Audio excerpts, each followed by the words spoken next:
Hello friends and welcome.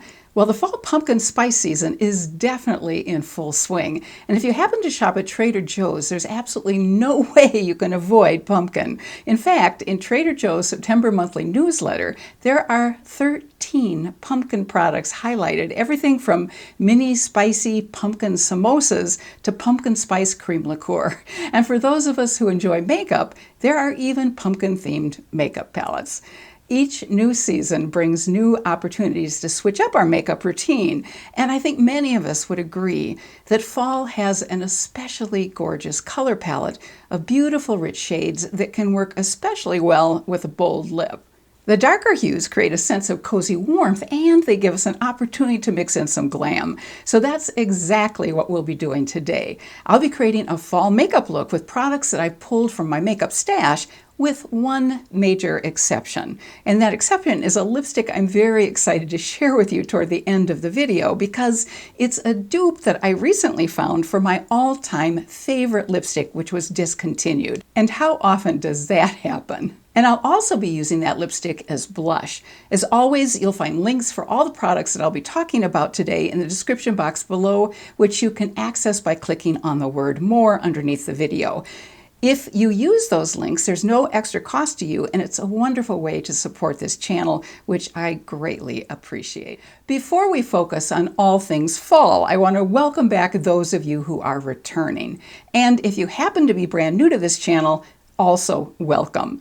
If you're over 50 and have ever felt ignored by the beauty industry, or felt like you needed to change up your makeup routine but weren't quite sure how to do it, or if you just still love makeup, you've come to the right place. My name is Elise, and as an over 50 makeup artist who's passionate about providing makeup information that can help us look like our best now, I love sharing the makeup tips, techniques, and products that can take us from good to gorgeous. Since I've been asked by several of you to share some information about myself and my background, I thought this video would provide a good opportunity to do so. So as I get ready, I'll be answering some of your questions. And since talking about anything other than makeup as I apply makeup seems to be a bit challenging for me, rather like patting my head while rubbing my stomach, I'll either tell you what I'll be applying before I apply it, or I'll put the name of the product that I'm using on the screen.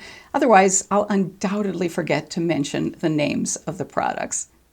Makeup products I pull from my stash that I've already applied include my ABH Brow Powder Duo, my NYX Micro Brow Pencil, my Merit 1980 Brow Gel, and my Makeup by Mario Master Eye Prep and Set Eye Primer and Powder. So let's first focus on the eyes. I'm going to use a product on my eyelids that I haven't used in quite some time, but which I've always loved. It's the Baked Highlighter Duo from Laura Geller that includes the shades French Vanilla and Portofino. I love using the French Vanilla on my eyelids, the inner corner of my eye, and under the arch of my brows.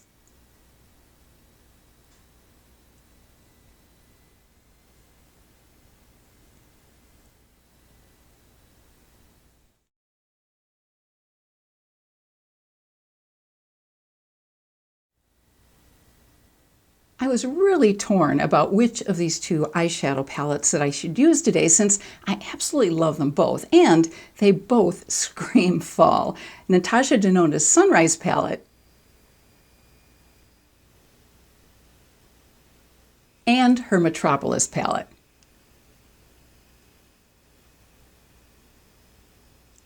Since I've never used the Metropolis palette on camera, that's the one I've decided to go with today. I am a little confused about what's going on with this Metropolis palette because it actually disappeared from the Natasha Denona website for about a year, then it came back about 6 months ago, and now it seems to be gone again. I do hope it will become a permanent fixture in our collection because it's absolutely stunning.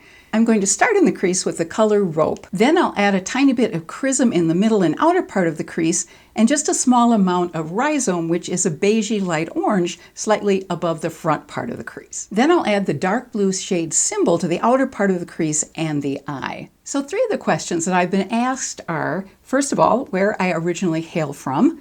Secondly, what did I do before I got involved in the beauty industry? And third, how did I get involved in the beauty industry? So I was born and raised in a suburb of Chicago, just north of Chicago, Evanston, where Northwestern University is located.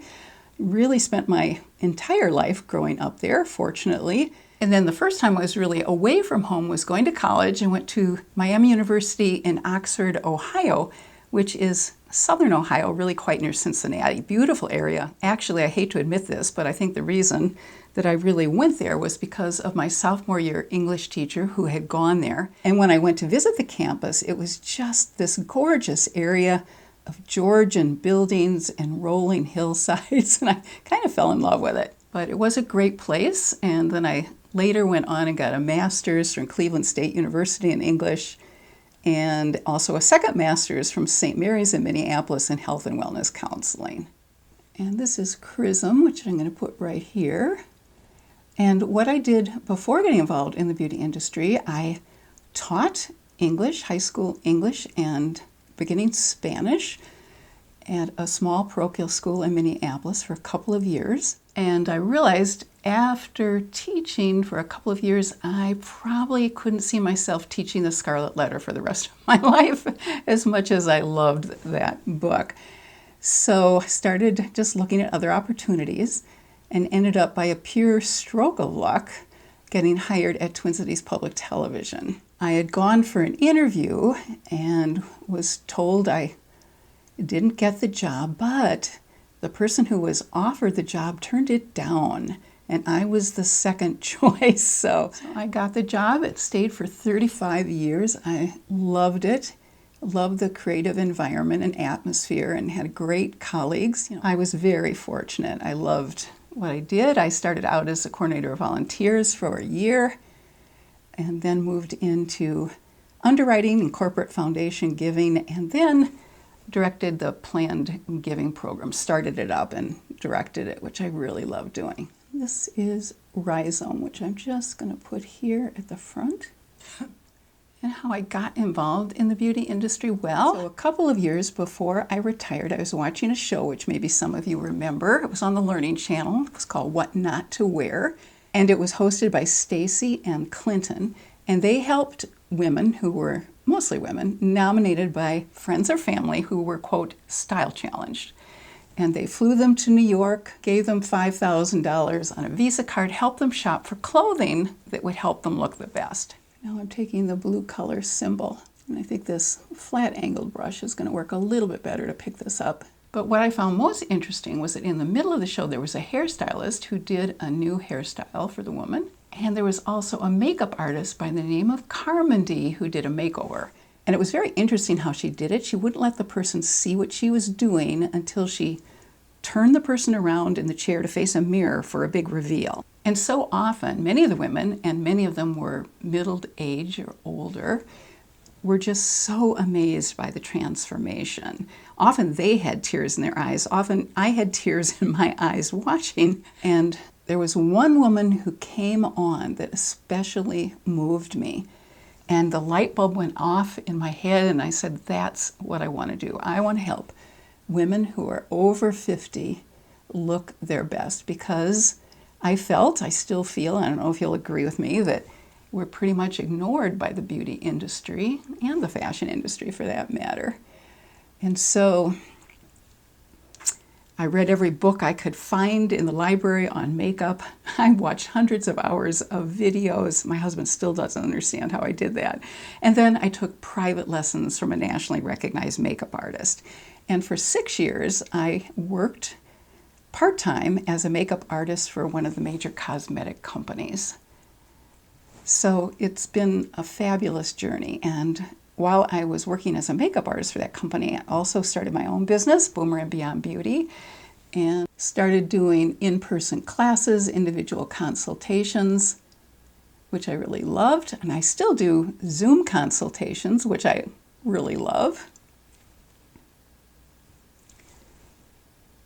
And the reason I wanted to start a YouTube channel was because I realized that there were just a lot of women who could hopefully benefit from information that I could provide, but I wasn't reaching many people through in-person classes. So I thought maybe I could offer more help this way. And I think I'm going to use a little bit of this deeper color called Ripe. I'm just going to put that strategically right here. And then obviously the important thing is to blend that in love using complementary colors because they can really make our eyes stand out, and these are certainly colors of this season. Well, maybe not so much the blue, but the oranges and the sort of mustardy yellows. I'm going to go ahead and apply eyeliner, mascara, and face primer off camera, and I'll be right back. I use the dark blue shade Symbol as my eyeliner and Tarte's Lights Camera Lashes mascara on my top lashes and Clinique's Bottom Lash mascara on the bottom lashes. And because this is a glam look, I also added a little bit of sparkle. Let me show you what I did. I mixed this color with the one kitty corner to the left above it, and I put that on the center of my eyelid to mix in with the blue. And those two colors are Helena and Crest. For face primer, I used Benefit's Hydrating Porefessional on my nose area and next to my nose where I have the greatest issue with large pores. And then I also used ePearl's Priming Moisturizer treatment on the rest of my face. For foundation, I'm going to apply one of my favorite satin foundations, Giorgio Armani's Luminous Silk in the shade 4.75. But since I want a little bit more glow than the Giorgio Armani foundation provides, I'm going to mix in a little bit of Charlotte Tilbury's Flawless Filter in shade 2 Light. Afterwards, I'm going to use my Clinique's Even Better Concealer on my age spots, and to cover dark circles, I'll apply my Becca Corrector in the shade Fair Light, and then apply my Kosas Concealer over it. And to keep the concealer from creasing, I'll apply a very small amount of Maybelline's Lasting Fix Banana Powder. And while I'm applying these products, I'll be answering these next questions. First, do I exercise? Where's the first place I hid in a bookstore? And how did I meet my husband? So one thing I didn't mention earlier is I did go back and get a second master's in health and wellness, and the reason I did that is that I wanted to do some teaching in that area. So I taught at a community college for a number of years, taught beginning yoga and also taught stress management because sometimes you need to teach what you need to learn, and that's still true for me. And I also taught strength training. And for the last 6 years, I've had the good fortune of working as an independent contractor for one of those community colleges and hosting a monthly radio program called Learning Well, which is all about health and wellness and integrative health. And it's just been a pleasure doing that. I get to find the guests and book them and research them and ask the questions. And it's just been a delight to do. And if you're interested in the health and wellness field, if you simply Google Normandale Community College Learning Well, you will see a host of programs in that area that we've done over the last 6 years. So one of the things I taught was strength training, as I mentioned. So the question about exercise, yes, I do exercise. My husband got me into jogging, which I never thought I'd do. I'm not an athlete at all. I was a total couch potato till I was 35 when I started doing dancercise classes. And then he got me into jogging and strength training. So we both quit jogging about 7 years ago, and now we walk. So we alternate walking every day early in the morning with strength training. And the first place I hid in a bookstore is to historical fiction. I am just obsessed with that genre of books. And recently I've been really enjoying Susan Meisner's books. She wrote one called Secrets of a Charmed Life, which I found absolutely fascinating. I wonder if any of you have read that or any of her other books. Well, how I met my husband. This is my second marriage. I married my college sweetheart initially, and we were married for 13 years and met my second husband through a dating service of all things. But these were the dating services of years ago where you actually went to a location and put your picture in a book with some information about you, and that's how it worked. And I just have to share a story about my husband. Having worked in public television for many years, I was a huge fan of the series called Masterpiece Theater. Now it's just called Masterpiece. And I always wanted to get my husband to watch it with me. And he always referred to it, oh, that's tea and crumpets programming. I don't think I'd like it. But I happened to get a preview tape of Downton Abbey before it actually went on the air. and I'd heard incredible things about it. So I said to him one night, you know, I've heard really good things about this show. Why don't you just watch it, even for 15 minutes? And if you don't like it, that's fine. You know, get up, walk away. But I just think it might be something really interesting. So he sat there with me. He watched it. He didn't say a word, watched the entire thing. And at the end of it, he turned to me and said, "Did you say there was a part 2?" And he loved it. In fact, since then, we have gone back and watched a lot of Masterpiece programs, even the original Upstairs, Downstairs. And he loves them. So that's been a wonderful blessing. We've gotten to enjoy those fantastic programs together. One other interesting thing that happened recently was that while he was traveling once, I sat down and watched the series Victoria, about Queen Victoria that was on Masterpiece, because he had said he really didn't think he'd be interested in it. He watched about 10 minutes of the first show.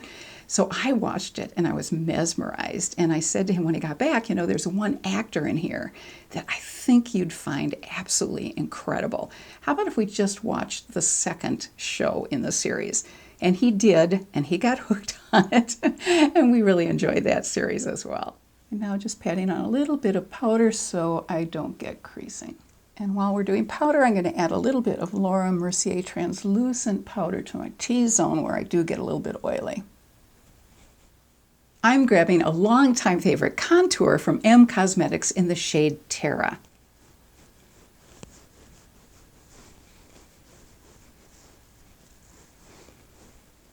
And under my jaw to help reduce the look of those jowls.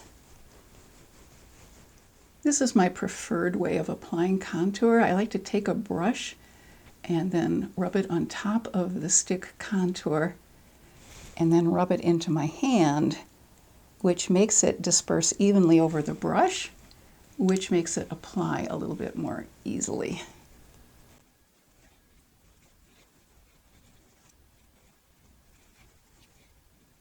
And to do some contouring with a light shade, I'm grabbing my Makeup Forever HD Face Sculpting Palette. Just going to add this to the center of my face.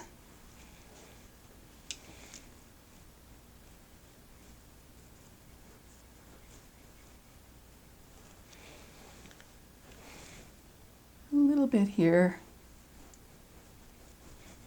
just to brighten this area. I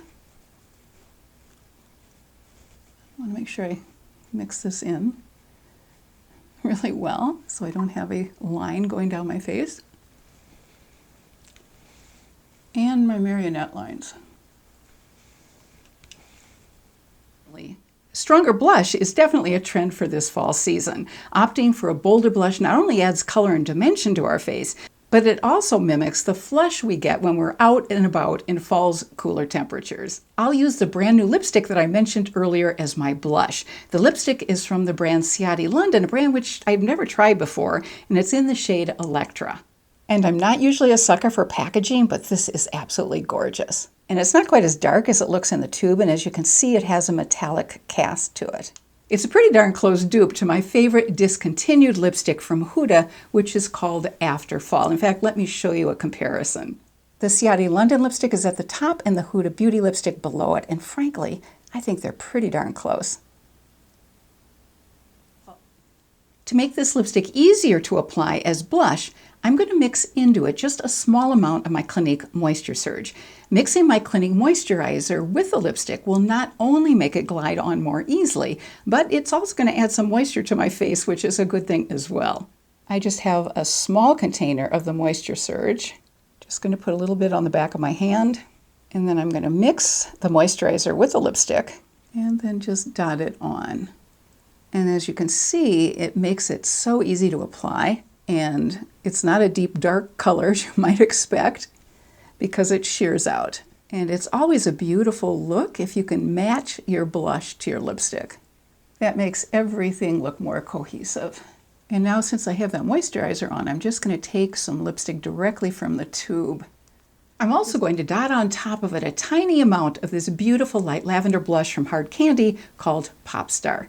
This is a really light lavender. It's so pretty. It also gives a little bit of glow. And I'm just going to use my fingers to tap it in. So that really acts as a highlight and a blush. To add a little bit more glow, I was going to tap on top of my cheekbones my RMS Beauty Cream Luminizer in the shade Magic, but frankly, I don't think I need it, but let me show it to you anyway. These are 3 of the luminizers from RMS Beauty, as well as a bronzer, and Magic is the color on the bottom left. Now let's move on to lip liner, lipstick, and gloss.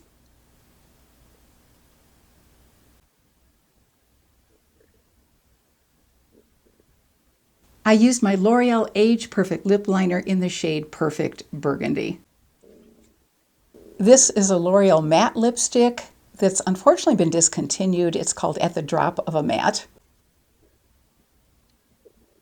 And this is my gloss lip gloss from Sephora in the shade Wild.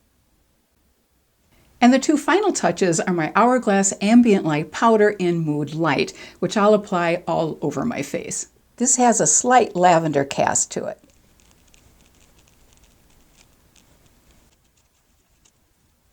This is one makeup step I never go without because it just blends everything together.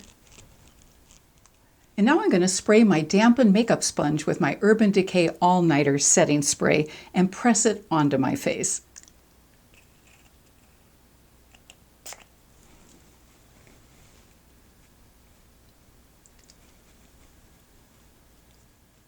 And here's the final fall makeup look.